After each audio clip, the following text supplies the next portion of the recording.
अपने सपनों को कभी नहीं छोड़ो। जितना अधिक आप सपने देख सकते हो उतना ही अधिक आप कर भी सकते हो।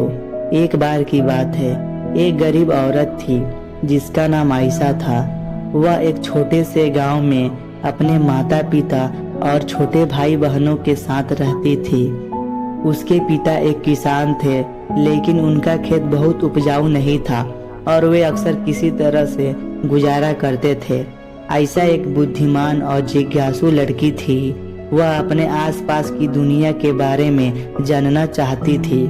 वह एक वैज्ञानिक बनने का सपना देखती थी, लेकिन वह जानती थी कि अपने परिवार की वित्तीय स्थिति के कारण उसे सपना देखना तो अच्छा ही लगता था, लेकिन उसकी स्थिति बहुत खराब थी और वह जानती थी कि हम इस सपने को किस तरह पूरा करेंगे। लेकिन फिर भी वह हार नहीं मानी और एक दिन आयशा के पिता बीमार पड़ गए।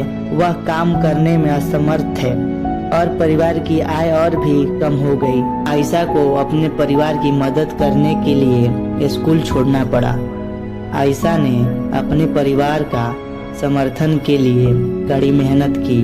उसने घरों की सफाई और खेतों में काम करने जैसे अजीब अजीब काम किए। उसने स्थानीय बाजार में सब्जियां बेचना भी शुरू कर दिया। अपने व्यस्त दिनचर्या के बावजूद आयशा वैज्ञानिक बनने के अपने सपने को कभी नहीं छोड़ा। वह देर रात तक पढ़ाई करती थी और स्थानीय पुस्तकालय से किताबें उधार लेती थी। उसने घर पर भी अपने स्वयं के प्रयोग करना शुरू कर दिया।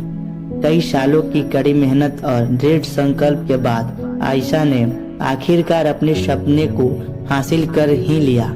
वह विश्वविद्यालय में दाखिला लिया और वैज्ञानिक बन गई। उन्होंने विज्ञान के क्षेत्र में महत्वपूर्ण योगदान दिया।